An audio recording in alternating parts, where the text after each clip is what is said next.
தொடர்ந்து 4 முறை தொகுதியினுடைய வாக்காளர் பெருங்குடி மக்களும் எனக்கு என்னுடைய தலைமை தமிழறிஞர் கலைஞர் அவர்களும் அதே போல அண்ணன் தளபதி அவர்களும் வாய்ப்புகளை தந்த நேரங்கள்லாம் போட்டியிடுகின்ற நேரத்தில் என்னை ஆதரித்து எனக்காக வாக்களித்து என்னை வெற்றி பெற செய்திருக்கிறார்.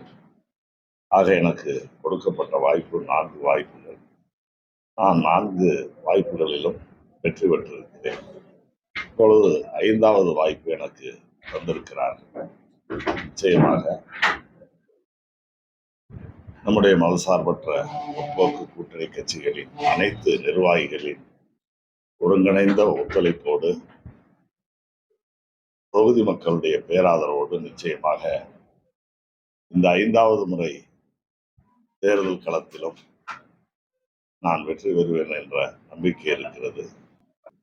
வெல்வோம் 200, படைப்போம் வரலாறு என்ற வார்த்தைகள் வாய் வார்த்தைகளாக அல்லாமல் அது செயல் வடிவம் பெறும் என்பதில் எங்களுக்கு அந்த நம்பிக்கை ஏற்பட்டிருக்கிறது.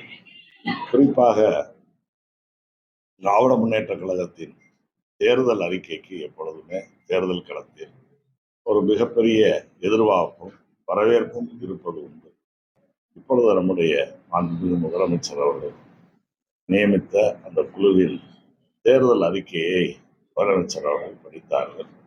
அது இன்னும் கூடுதல் பலத்தை ஏற்கனவே இருக்கக்கூடிய வலுவான வளமிக்க கூட்டணியினுடைய அந்த அணிக்கு மேலும் ஒரு வலு சேர்க்கின்ற வகையில் அந்த கூட்டணியினுடைய தேர்தல் அறிக்கை திராவிட முன்னேற்ற கழகத்தின் சார்பில் வெளியிடப்பட்ட தேர்தல் அறிக்கை அமைந்திருக்கிறது என்பதையும் அதன் மூலமாக இன்னும் வெற்றி பிரகாசமாக இருக்கிறது. அந்த வகையில் ஒவ்வொரு நாளும் திராவிட முன்னேற்ற கழகத்தினுடைய தலைமையிலான மதசார்பற்ற முற்போக்கு கூட்டணிக்கு செல்வாக்கு மக்கள் மத்தியில் வரவேற்பு அதிகரித்துக் கொண்டே போகிறது. ஆனால் அதே நேரத்தில் எதிர் முகாமினர் அவர்கள் ஒரு மெச்சூரிட்டி, அதாவது ஒரு முதிர்ச்சியற்ற தலைவராக பழனிசாமி இருந்து முறையற்ற பிரச்சாரங்களை தேர்தல் களத்திலே பரப்புரையிலே செய்வதெல்லாம் அவர்களுடைய பரப்புரை அந்த இயக்கத்திற்கு கூட்டணிக்கு வலு சேர்ப்பதை விட எதிர்முனையில் இருக்கக்கூடிய எங்களது மதசார்பற்ற முற்போக்கு கூட்டணிக்கு ஆதரவாளர்களை தருவதாகத்தான் அவருடைய வார்த்தைகள் இருக்கிறது. ஆகவே எங்களுடைய அணியின் வெற்றிக்கு எங்கள் தலைவர்கள், கூட்டணி கட்சி தலைவர்கள் பிரச்சாரம் சென்று ஆதரவு திரட்டுவதை விட பழனிசாமி போன்றவர்களுடைய வார்த்தைகளே எங்களுடைய அணிக்கு இன்னும் கூடுதல் பலத்தை தரும் என்பதை நான் இந்த நேரத்தில் தெரிவித்து, இந்தியாவிலேயே அதிகமான வேலை வாய்ப்புகளை உருவாக்கி வழங்கி இருக்கக்கூடிய அரசு நம்முடைய மாண்புமிகு முதலமைச்சர் தளபதி அவர்கள் எல்லாமே அவர் சொல்றார். திமுக எங்களுடைய தேர்தல் அறிக்கையை காப்பி அடிக்கிறது. யார் அறிக்கையை யார் காப்பி அடிச்சிருக்காங்கன்றது தெரியும். இதே பழனிசாமி 1000 ரூபா கொடுக்க முடியாது. அப்புறம் நான் இப்போ வந்தா நான் கொடுப்பேன்னு சொல்றாரு. உயர்த்தி கொடுப்பேன்னா இது என்ன ஏல கம்பெனியில் ஏலமா விட்டு கொடுப்பேன். ஆனால் சிறு வயதில் பார்த்துருக்கேன். ஜவுக்காலாம் பெட்ஷீட்லாம் ஏலம் விடுறது குளிர் காலத்தில் ஒரு காண்டா விளக்க வச்சு ஏலம் விட்டு ஏலம் அதில் ஏதாவது கமிஷன் கிடைக்கும். 3%, 5% கேள்வி கேட்குறவங்க. ஒருவேளை அவங்க கேட்குற விலை கட்டுப்படி ஆகலைன்னா கேள்வி கேட்டதற்காகவே ஒரு கமிஷன் தருவாங்க. அதுக்கு ஆசைப்பட்டு சில பேர் கேட்டுட்டு மாட்டிக்கிறது. மாதிரி பழனிசாமி இன்னைக்கு அவர் ஒரு ஏல கம்பெனியில் ஏலம் எடுக்கிறவர் மாதிரி இருக்கிறார். ஹையஸ்ட் பெட்டர் ஆகிறதுக்கு முயற்சி பண்றார். அவருடைய முயற்சிகளை, அவருடைய வாக்குறுதிகளை தமிழ்நாட்டு மக்கள் நம்புவதற்கு தயாராக இல்லை.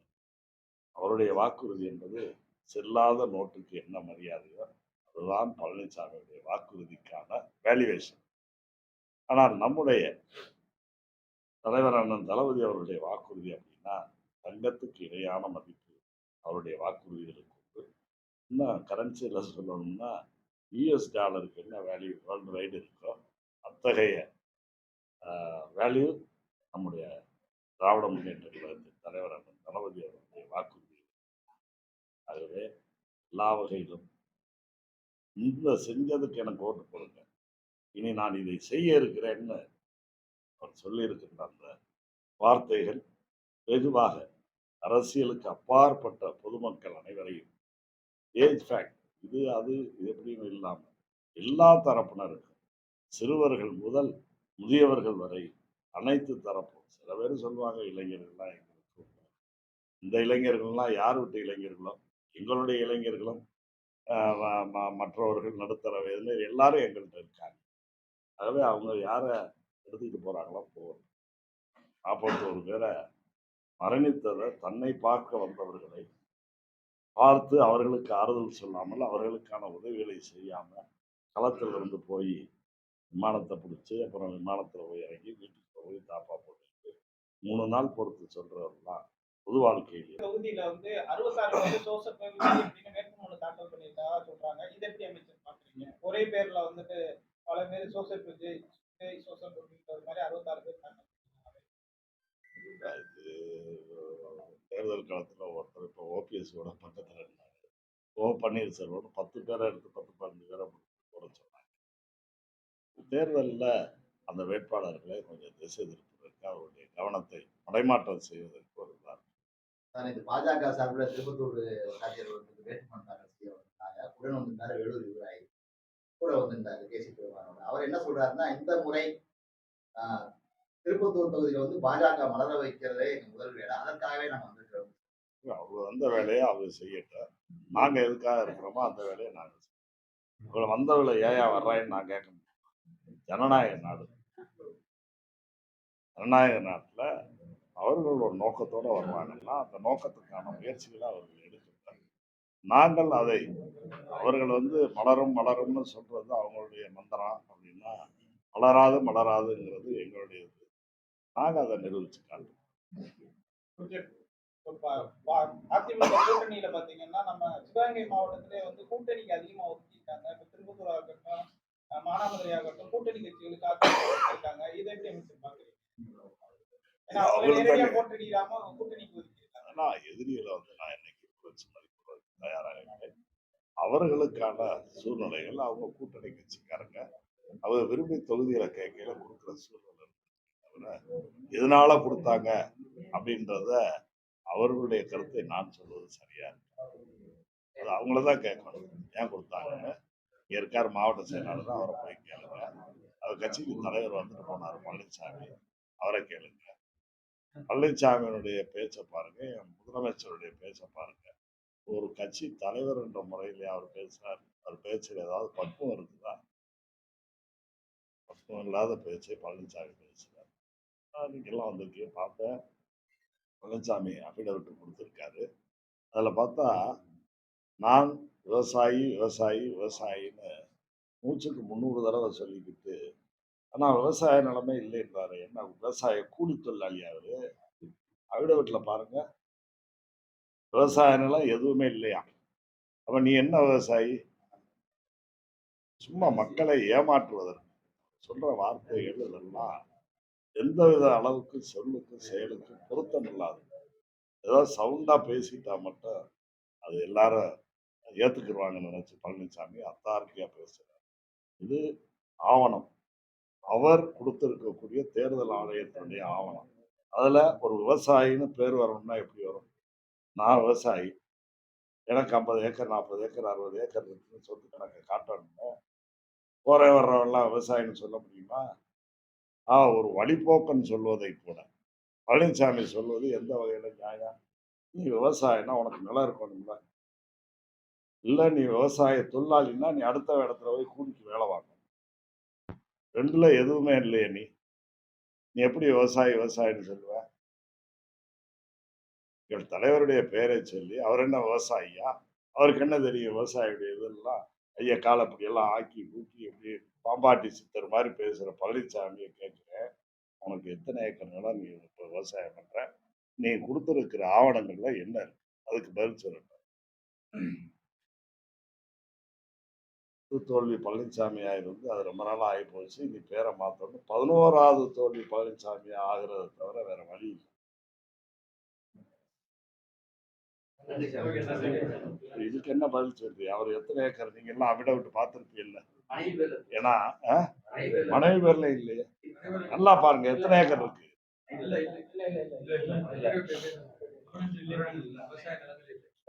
விவசாய நிலமே இல்லாதவன எப்படி விவசாயின்னு பட்டத்தை வச்சுட்டு பச்சை துண்டை கட்டிக்கிட்டு வர்ற?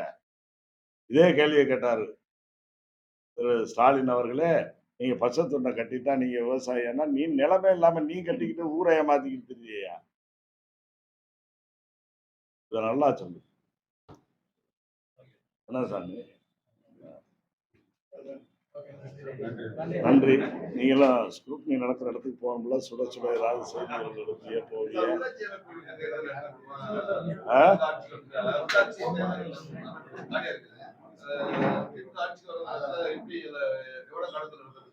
ஐயா, இப்ப நடக்கிறது 23வது தேர்தலை பத்தி நீங்க கேட்கிறீங்க. 4ஆம் தேதி கேளுங்க. 4ஆம் தேதி என்ன போறதை பத்தி அந்த முடிவுகளை வச்சு பண்ண போறோம். அடுத்த 5 ஆண்டுகள் மீண்டும் தமிழ்நாட்டு மக்கள் எங்களுக்கான வாய்ப்பை நீங்கள் உறுதி செய்து தருவீர்கள் என்னால் என்னென்ன செய்வேன்றதை சொல்லியிருக்காங்க. சொன்னதையெல்லாம் செய்யக்கூடிய முதலமைச்சர் அறிக்கையாக வாக்குறுதியாக தந்திருப்பதை நிறைவேற்றுவார்கள். அது பற்றியெல்லாம் அடுத்தடுத்து வரும்.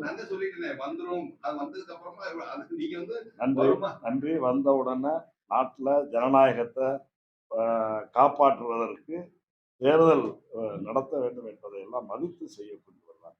ஏன்னா எதிர்க்கட்சி அறிக்கையில கூட இன்றைய நம்முடைய முதலமைச்சர் அவர்கள் நீதிமன்றத்திற்கு சென்று உள்ளாட்சி தேர்தலுக்கு அமைப்புகளுக்கான தேர்தல் நடக்கவில்லை என்று தேர்தல் நடத்துவதற்கே நீதிமன்றத்திற்கு போய் கேட்டார். அவர் முதலமைச்சராக தொடர்ந்த பட்சத்தில் உரிய காலக்கெடுவில் தேர்தலை நடத்துவார்.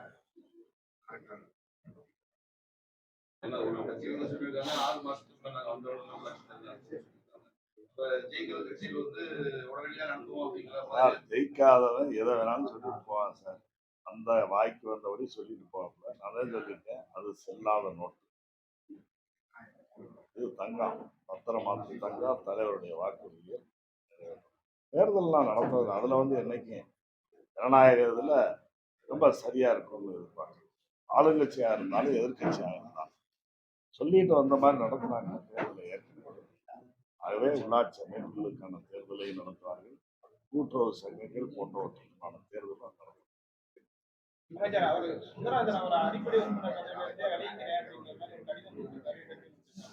இப்பதான் காங்கிரஸ் நாடாளுமன்ற உறுப்பினர் கார்த்திக் சிதம்பரம் அவர்கள் இங்க போனாங்க.